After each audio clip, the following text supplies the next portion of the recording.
welcome.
The first half in, and as you can see, they are very, very, very thirsty.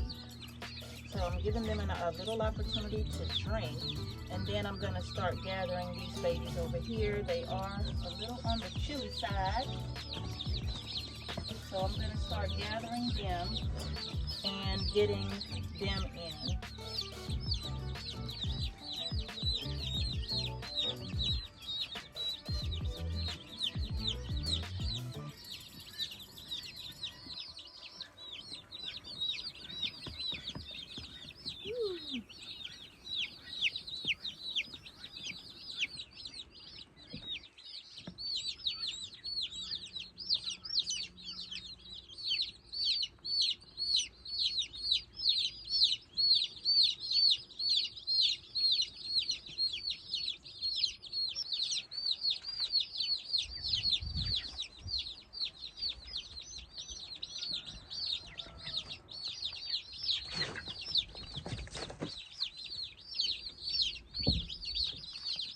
Hard-headed already. I got one baby way down there. And the rooster's looking after him. Like, hi, how are ya? Aren't you just the cute one? Come on, little ones, let's go. So now we have approximately 50 babies in this tote. This one has gotten wet. I'm going to put this one under the heat. You too. But 50 babies approximately. And it's not a cold day. It's not cold out right now. We're probably going to be approaching 80 degrees here soon. So I put them in the tote. Normally what I do is I have the lid to this and I cut out the center portion of the lid.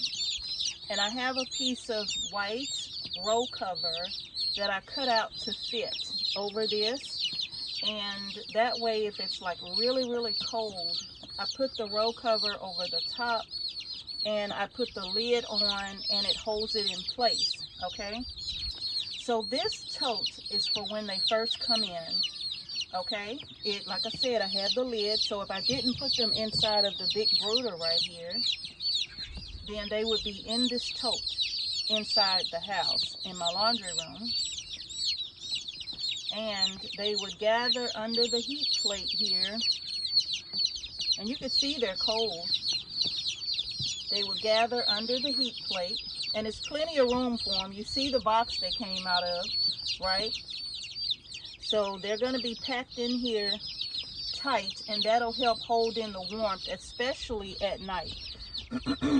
And if they get a little too chilled, they can come out on this side, or too warm, they can come out on this side, or they can come out here in the front. Now, they will be in this tote right here probably for about 3 days. That's it. 3 or 4 days they will be in this tote, and then afterwards I will let them out and they will be able to have access to the full run of this brooder. So they can get under this heat plate, and the heat plate will keep them warm. And as you notice, I don't have the heat plate down low. I have it as high as it'll go. And the reason being is because it's so many birds. It's about 50 birds in here, and this is a small tote. And so I know having the plastic here and then they're inside of the brooder with the lid, that's going to definitely hold in the heat, okay? But like I said, about 3 days, 3 or 4 days in here, depending on how well they do. Then they'll come out in the big brooder. I'm putting my waterer back in the corner here for them so they can have access to the water. This waterer right here is the new waterer for baby chicks that I got from Tractor Supply. And it has that small edge around it to keep the babies from falling in and getting and stepping into it like they can the other ones, right? It's a 1 gallon waterer, so I don't have to fill it up quite as often. And I have 2 waterers like that inside. All right, now I'm gonna put their feed in.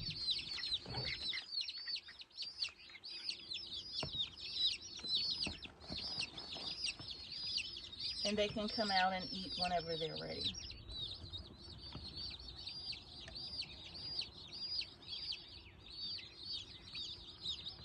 I will have to refill this waterer here, gosh, in the next hour. And make sure that water is lukewarm. You don't want to give them cold water out of the tap. You want to make sure the water is lukewarm. Just kind of like if you've ever had to feed a baby and test the baby's milk, how you put it on the back of your hand and that milk is nice and warm.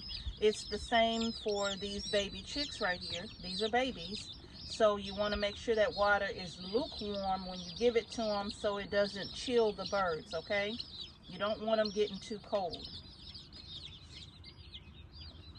They're gathering up again.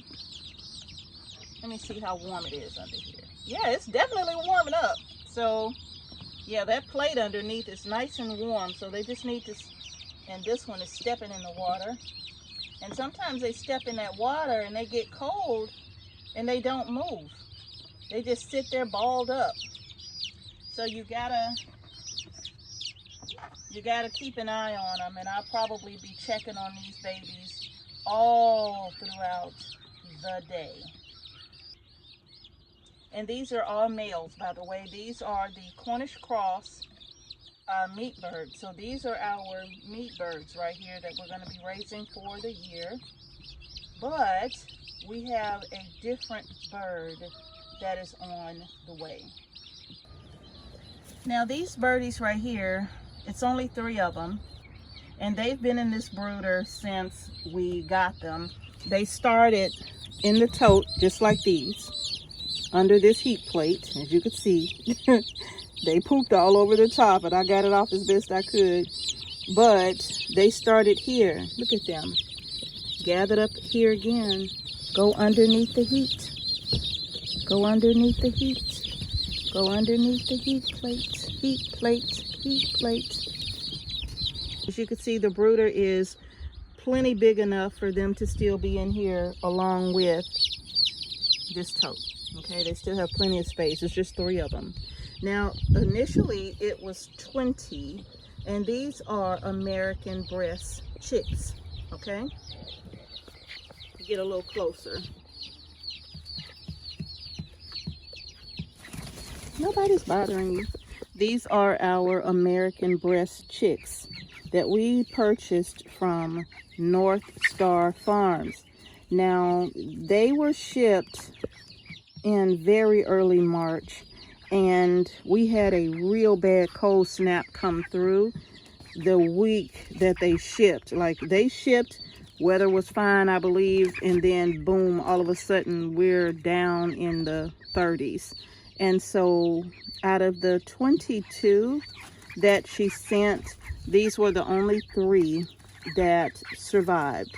So she's gonna resend us some chicks, but it's not gonna be until I think the end of April, and that way we can make sure that our birds survive the shipping process, because if they get too cold, you all, it's not gonna go well for them. And I'm just so happy that these 3 survived, and already I can tell I have 1 American breast rooster and these 2 are hens.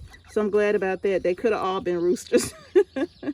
Now, if you remember, we purchased some breast chicks from another breeder some time ago, and we knew what we were purchasing, but some of them are not what we thought they were. So I don't think all of them are breast chicks. I know we had some Americanas. I think we had a few Morans.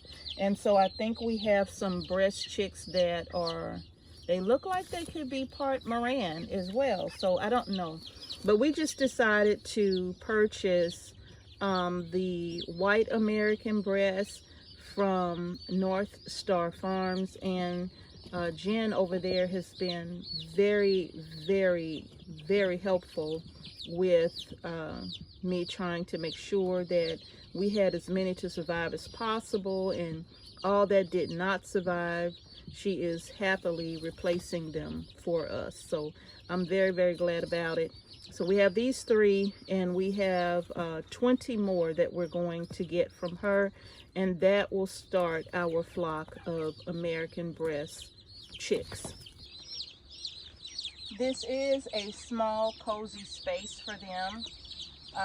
It is very tight, but like I said, it's only for a few days, and by them being so many in here together, they will also help to keep each other warm as well. So you know, like I said, this is how I've been doing it with our chicks,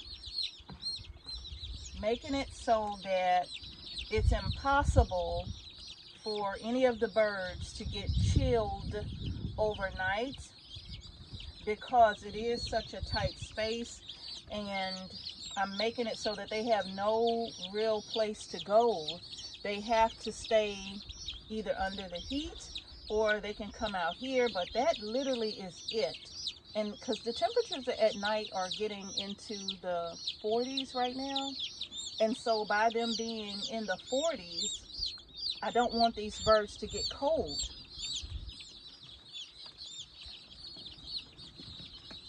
And the breast chicks that, or the, not the breast chicks, well, yeah, I think it was the breast chicks that we have, what we did at night was we took the waterer out when they were just this small at night. Once it got dark, we took the waterer out, because the chicks don't typically move at night anyway. They typically get underneath the heat and they sit and they're quiet. And so we take the water out, just in case somebody moves. We don't want anybody sitting in water with temperatures down in the 40s. They would not survive that. So all we do is come in and just take the water out, and we come out early in the morning and we give it back to them, and that's been working. And that just makes sure that nobody gets cold throughout the night. Because they will do this. They'll just come out and they'll just hang out here, and see how he's just standing in the water. We've had some to just be sitting in the water, not drinking it, but just sitting in the water. So we take the water out at night, and that just helps to protect our baby birds. So in a couple of days, they'll be out in the big brooder. So I'm gonna close this up so they can start to build up a little more heat inside the tote, and then I'll come back and check on them. And one other thing I forgot to mention is that this is the heater that I use only on the inside of this tote. I have two other heaters here, Producer's Pride, that I use once they come out of here. Then I will take the Producer's Pride heaters that we have, and, well, let me show you. Did you come from down here bothering them?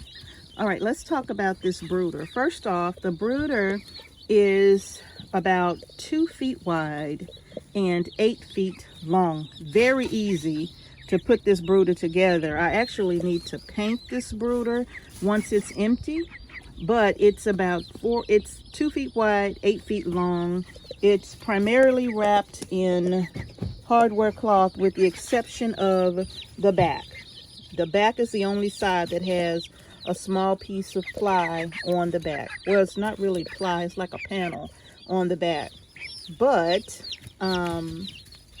yeah, and this did not take long to put together. Now let's talk about the heaters here. This is the nursery right here for when the chicks first come in. And when they first come in, they go inside of this tote here with this brooder heater right here. And normally I keep it inside, but I don't have to keep it inside anymore because of the brooder that I have here and the setup. Now what I would do is take a piece of white row cover, okay, and I would put it over the top of this. White row cover is breathable, okay, and then this is my cutout lid right here, and then I would fasten this in place, and that would keep the row cover attached. They would still be able to get air in, right? But it would also help to hold in a little bit of heat when they first arrive, all right? But because I'm outside and this already has a lid, I don't have to do that this time. And plus, it's hot out here already. So now the heaters that I have one Producer's Pride heater here, and everything is connected. Trying to show you my best. And one Producer's Pride heater here. All of these are connected, and I held them up with string ties, twist ties. But I took one of the zip ties off to adjust it, and it fell in the wood chips, and I forgot to pick it back up. And this is an extension cord that is connected, and it's plugged into a socket that's connected to my house. So this is already just set up. All I have to do when I need to use the brooders is just come out and plug in this cord right here, and the brooders are ready to go. Okay, now these heaters right here will come on only when this nursery comes out, which will be, like I said, in about 3 to 4 days, depending on how the chicks do. Okay, so once this comes out, the 2 heaters will then be laid down in a position like this one, and they will be plugged in, and the baby chicks will have access to both heaters. And then afterwards, they will have the remainder of this run to move about freely. And if they get cold or chilled or cold, they know exactly where to come. Yes, you want to be on camera, both of you? Okay, I gotcha. So they will know exactly where to come when they want to warm up.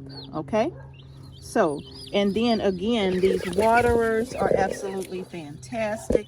As you can see, the lip on these waterers are much smaller than the lip on this waterer right here. The chicks can step in this, but they cannot step in this one.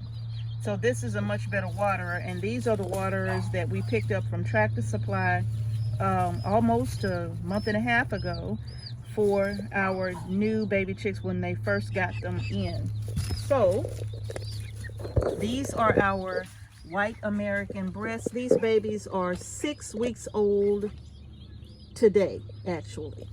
So they have been in this brooder for 6 whole weeks.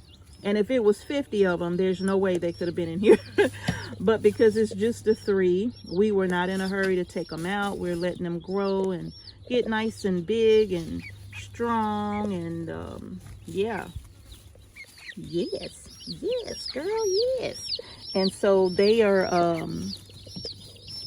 they're actually ready to go out into their chicken house. But we're going to leave them in here a little while longer. Once we let the chicks, these babies, out into the brooder here in a few days, by then we will have moved all of these out of here. But 6 weeks old they are. What I'm going to recommend you do, if you don't already have chickens, I'm going to recommend that you get some and you get them in a hurry, okay? Not only are they a good source of eggs for you and your family, but they're also a good source of meat for you and your family as well. The American breast chicks here are our chicks that are dual purpose. They lay beautiful eggs, but these are meat birds right here. And the whole purpose of buying the American breast initially was to replace the Cornish cross, so that we would not buy these again, because they're just not sustainable. They will not lay eggs for you, so you cannot breed them, okay? So what we have decided to do was to get a flock of birds that would do both, right? They would lay eggs and give us meat. And not to mention, this is like the Cadillac of chickens, if you ask me. American breasts are, well, typically they're originally called French breast chickens, but because of some legal stuff and all of that, they can only be called American breasts in this country, right? But their origin is not here, okay? These breast chicks right here, excellent foragers. In fact, they prefer to forage than to have you feed them. They actually prefer that. They are excellent foragers. If you let them out, they are absolutely positively going to want to search for their own food, right? And having this flock, the Cadillac of a meat bird, the flavor of the meat, absolutely delicious, right? And I've learned that the best way you can feed these birds, and I'll probably go over that with you in another video, but I've learned the best way to feed these birds so that the meat will be delicious and tender, okay? It's absolutely amazing. But the flock that we're getting now is our starter flock. We don't plan on processing any of those birds unless we have like way too many roosters, then yeah. But otherwise, no. This is our starter flock where we can collect eggs and breed them or incubate the eggs every single year, so that we can decide how many birds we want to process in a certain amount of time. So if we want to incubate 25 eggs, you know, this month, then we'll incubate 25 eggs this month. If we want to incubate 25 eggs the next month, well, we'll incubate 25 eggs the next month. This will give us an opportunity to better control. Okay, come on, get under the heat then. This will give us an opportunity to better control the amount of meat we wish to process and preserve at any given point in time, right? The one thing you may be aware of with Cornish cross is that sometimes they sell out of these. And so that's why you have to order so many at a time, right? And when you order so many at a time, then now you got to raise them all and process them all within a certain amount of time. So if you order 100 chickens at once, well, in about 6 to 8 weeks, you're going to be processing 100 birds all at once, right? So that's not something that we want to do. We want to better control that. Not to mention the cost. The cost to order these birds year in and year out, we want to eliminate that cost, okay? We've always gotten these from Meyer Hatchery, and they've always sent us birds that were pretty much in good health. Sometimes you lose some, and that's to be expected. And I remember last year we lost all but 4 of them in shipping. When we got them, 90 some odd % of them were dead on arrival. And that's because the post office may have tossed the box around, flipped them upside down, and you never know what happened to them in transit. But for almost all of them to arrive dead like that, and it was in the summertime, so for almost all of them to arrive dead, then yeah, something went wrong during the shipping process, okay? So, and another thing, you all, that I would advise on getting chickens, even if it's not American breast chickens that are dual purpose, there are other breeds of chickens that you can get that are dual purpose. And I remember saying that I was going to talk about our top 5 breeds of chickens, and I'm going to separate that from this video because I don't want those breeds to get lost in the sauce, okay? So, I don't know why y'all keep huddling up right here. Are y'all confused? If you're cold, there you go. Do like the other ones doing. Get under the heat. So,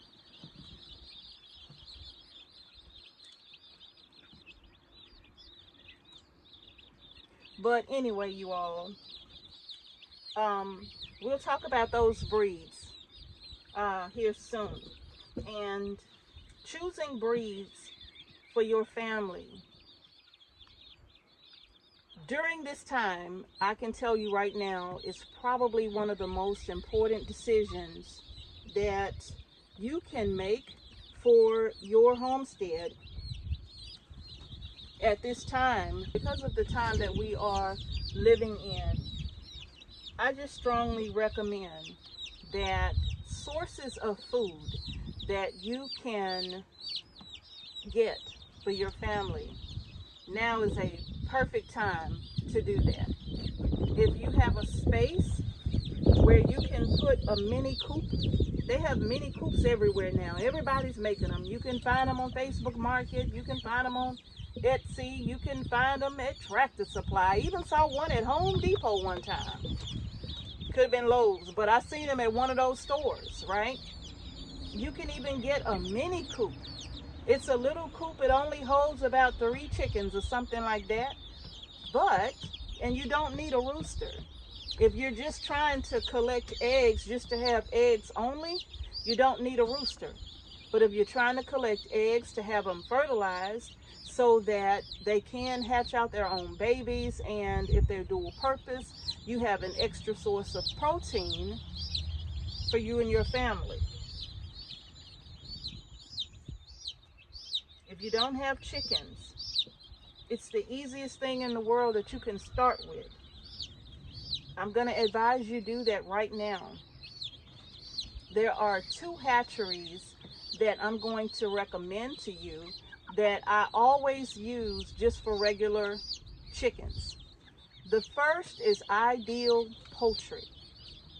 I have been getting birds from Ideal Poultry for 5-6 years, and I have never been disappointed with their service. Their customer service is excellent. They call you if there's any issues. I mean, they're very personable when it comes to your order if they need to be. I have always loved getting our chicks from Ideal Poultry. And if there's something on Ideal Poultry that you can't find, then I will suggest Meyer Hatchery. Okay? Now, Meyer Hatchery is a wonderful place to get your chickens. The only thing is, the difference between them and Ideal Poultry is that they are a little bit more expensive. And I do believe that your minimum order requirement is more at Ideal Hatchery, meaning the amount of birds that you can order at a minimum is higher at Meyer than at Ideal Poultry. So if you want turkeys, if you want ducks, if you want geese, if you want guineas, if you want chicks, if whatever it is, you can get it from Ideal Poultry or Meyer Hatchery. And there are plenty of other hatcheries out there. I don't have a lot of experience with them, but the 2 that I've been using the most are the ones that I just shared with you, okay? So what I'm going to suggest you all, look into a mini coop, or if you know somebody that's handy, they can build you a little mini coop. They can build one for you. And, you know, chickens are primarily quiet. And if you don't want a big chicken, well, you can get bantams, you know. I love the little silkies, the black silkies, the white silkies. I love them. I think they are so adorable. They don't lay very large eggs, and they don't lay eggs every day. But they are a small breed of chicken. And if that's something that, you know, you might want, then look into the silkies or any bantam chick. Just look and see what you might like, okay? But yeah, so that's what I'm going to advise. If you don't have chickens and you have room for them, get them. You don't need a whole bunch of them. Well, what about chicks from Tractor Supply? I used to buy a chick or 2 from Tractor Supply, but I stopped, you know, like I said, because sometimes I know exactly what I want. And if they don't have it, well, I can't get it from them. So I have to get it from where I know I can get them from. Not saying anything wrong with getting them from Tractor Supply.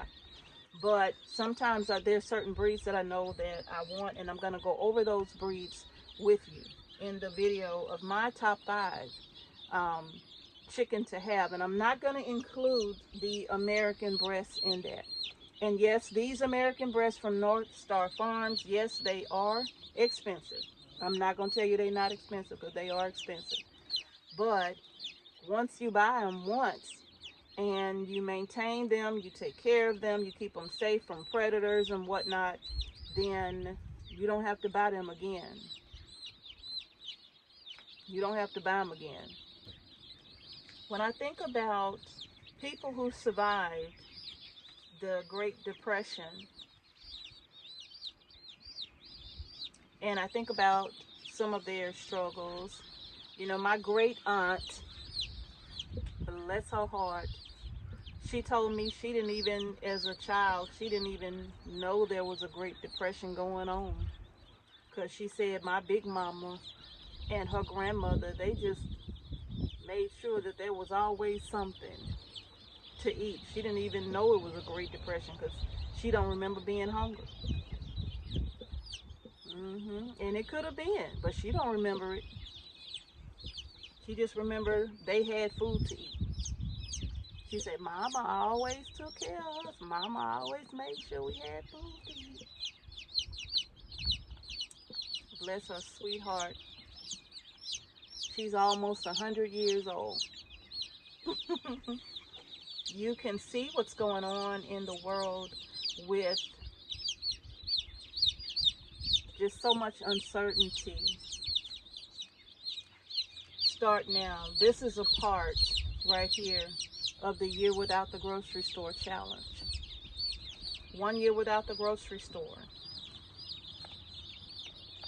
1 year without the grocery store. Get chickens so you don't have to buy eggs. Well, what about the feed? You know, I was thinking back to when my great-grandparents had chickens. There were no feed stores that they was going buying bags of feed from. They fed the chickens whatever scraps they had left over from the dinner, and that's what the chickens would eat, right? That's what they would eat. They just throw out whatever, and that's what they would eat. And there was never a shortage of eggs for them. We can get creative with feed, because I got a feeling we're going to have to at some point. Because the feed may at some point be too expensive to even purchase. It's already doubled in price pre-pandemic. You remember what the prices were for some feed? It was $10 a bag. Now we're at $20 and some odd cents a bag of feed. Almost, yeah. Like $17, $18. That's expensive. We got to figure out how to be sustainable. And when you get chickens, yeah, we're going to have to start off buying feed for them. But at some point, we need a solution to where we don't have to do that anymore. And I know some of you already have chickens and you don't buy feed. You have creative ways of feeding your chickens, right? Get some chickens. And then once you get comfortable with that, with raising chickens, you know, these are the easiest livestock that you can raise. Once you get comfortable with this, then you can consider something else. You know, maybe you want some Peking duck. Maybe you like to eat duck. Those are the fastest growing birds I've ever seen. Just give them a month or so and you'll see a little bitty duckling. Lord, they grow so fast, you know. So if that's something, then that's something you should consider. Not to mention, duck eggs taste better than chicken eggs to me. I love duck eggs. That's my choice. I love to eat a duck egg. They are so good. Just silky smooth, flavorful. Very good. This is the one suggestion that I'm going to offer for today. Get yourself some chickens. If American breast is what you want, then go over to North Star Farms and tell Jen I sent you. But you're going to pay a price for them, though. You're going to pay for them because they are expensive. But if you would just rather start with American breast so that you'll have good meat birds and you'll be able to incubate their eggs, or they'll, you know, hatch them out on their own, right? But I'm going to suggest incubating. So these little birdies here, like I said, they'll be in here 3 days or so, depending on the temperatures and how well they do. If the temperatures rise even higher over the next few days, then I will take them out based upon how the weather's looking. And another thing that I do is that when it's extremely, when the weather is pretty severe, lots of rain, wind blowing, I have a tarp right behind here that I use to pull over the top of this, and it'll come down to about right here. Well, you can't even see, but it'll come down across the front about a good 3 inches or so, right? But that tarp just kind of helps to protect my brooder. I still need to paint it though, but it helps to protect my brooder. And if my chicks are small, it keeps them from getting wet. Yeah, because like I said, the sides are all hardware cloth. The only thing that's not is just this part back here. But all 3 sides, the remaining 3 sides are hardware cloth. And on the bottom is hardware cloth. And what I have down on the bottom is some old chicken feed bags. And then on top of those bags, I have cardboard. And then I have pine shavings, right? And that just makes sure that the pine shade, they kick some out, but that just makes sure that the pine shavings and everything does not fall to the ground. And that once this is done, it's easy for me to clean up, and I can take this and put it inside of the old feed bags, and it'll continue to break down. And then I'll use this as a mulch and a fertilizer around my fruit trees. Okay? You're not going to peck my hand like you did last time, are you? Please don't peck my hand like you did last time. He's only 6 weeks old. And look at how beautiful he is. You see yourself? He's like, could you put me down? So y'all, that's going to do it for this video. I really just wanted to take a moment to encourage you all. Get yourself some chickens. 3, 4, 5, 25, whatever you want. But you definitely should get yourself some chickens. That's my recommendation. 1 year without the grocery store. This is a great start right here. Okay? This is a great start. 1 year without the grocery store. Meat and eggs, all in one. Meat, eggs, and more babies, all in one. Remember, you can't do that with the Cornish cross. But with other chickens, you can. I have to admit, I'm very concerned about a lot of us.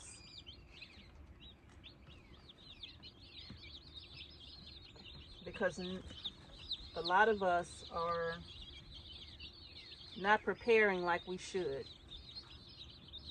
We start and then we stop. We start, then we stop, and we just forget about it. But this is not the time to fall asleep on that. Encourage your family and your neighbors to do the same thing. We have a few neighbors around us that are very smart, very wise. They're doing the same thing we're doing. They're raising their own meat and growing food, or if they're not growing it, you know, they're buying food and whatnot. But y'all get some chickens, okay? That's going to do it for the video. If you like the video, share the video as well. Share the video as well so we can help one another to get prepared, okay? And I'm going to close these babies up.